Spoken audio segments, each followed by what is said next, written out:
ರಾಜಧಾನಿ ಜನರು ಬಹುನಿರೀಕ್ಷಿತ ಗ್ರೇಟರ್ ಬೆಂಗಳೂರು ಪ್ರಾಧಿಕಾರದ ಚುನಾವಣೆಗೆ ವೇದಿಕೆ ಸಜ್ಜಾಗಿದ್ದು, ನಗರಾಭಿವೃದ್ಧಿ ಇಲಾಖೆಯು 5 ನಗರ ಪಾಲಿಕೆಗಳ ವ್ಯಾಪ್ತಿಯ ವಾರ್ಡ್ಗಳ ಮೀಸಲಾತಿ ಪಟ್ಟಿಯನ್ನು ಅಧಿಕೃತವಾಗಿ ಪ್ರಕಟಿಸಿದೆ.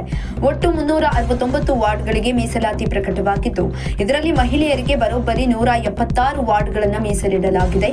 ಮೀಸಲಾತಿ ಪಟ್ಟಿ ಪ್ರಕಟವಾಗುತ್ತಿದ್ದಂತೆ ಬೆಂಗಳೂರಿನ ರಾಜಕೀಯ ವಲಯದಲ್ಲಿ ತೀವ್ರ ಸಂಚಲನ ಮೂಡಿದ್ದು, ಟಿಕೆಟ್ ಆಕಾಂಕ್ಷಿಗಳ ಲೆಕ್ಕಾಚಾರಗಳು ಶುರುವಾಗಿವೆ. ಒಟ್ಟು ವಾರ್ಡ್ಗಳ ಸಂಖ್ಯೆ 369, ಮಹಿಳೆಯರಿಗೆ ಮೀಸಲು 176 ವಾರ್ಡ್ಗಳು, ಸಾಮಾನ್ಯ ವರ್ಗ 192 ವಾರ್ಡ್ಗಳು, ಹಿಂದುಳಿದ ವರ್ಗ ಎ 97 ವಾರ್ಡ್ಗಳು, ಪರಿಶಿಷ್ಟ ಜಾತಿ 43 ವಾರ್ಡ್ಗಳು, ಹಿಂದುಳಿದ ವರ್ಗ ಬಿ 24 ವಾರ್ಡ್ಗಳು, ಇನ್ನು ಪರಿಶಿಷ್ಟ ಪಂಗಡ ಎಸ್ಟಿ ಅವರಿಗೆ 7 ವಾರ್ಡ್ಗಳನ್ನು ಮೀಸಲಿಡಲಾಗಿದೆ.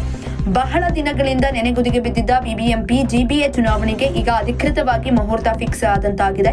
ವಾರ್ಡ್ವಾರು ಮೀಸಲಾತಿ ಪಟ್ಟಿಯನ್ನು ಬಿಡುಗಡೆ ಮಾಡಿರುವುದರಿಂದ ಸ್ಥಳೀಯ ನಾಯಕರು, ಮಾಜಿ ಕಾರ್ಪೊರೇಟ್ಗಳು ಹಾಗೂ ಹೊಸ ಆಕಾಂಕ್ಷಿಗಳು ತಮ್ಮ ವಾರ್ಡ್ಗಳಲ್ಲಿ ಪ್ರಚಾರ ಕಾರ್ಯವನ್ನು ಚುರುಕುಗೊಳಿಸಲು ಸಿದ್ಧತೆಯನ್ನು ನಡೆಸಿದ್ದಾರೆ. ಶೀಘ್ರದಲ್ಲಿ ರಾಜ್ಯ ಚುನಾವಣಾ ಆಯೋಗವು ದಿನಾಂಕವನ್ನು ಘೋಷಿಸುವ ಸಾಧ್ಯತೆ ಇದೆ. ಇಂತಹ ಇನ್ನಷ್ಟು ವಿಡಿಯೋಗಳಿಗಾಗಿ ಲೈಕ್ ಮಾಡಿ, ಫಾಲೋ ಮಾಡಿ, ಶೇರ್ ಮಾಡಿ.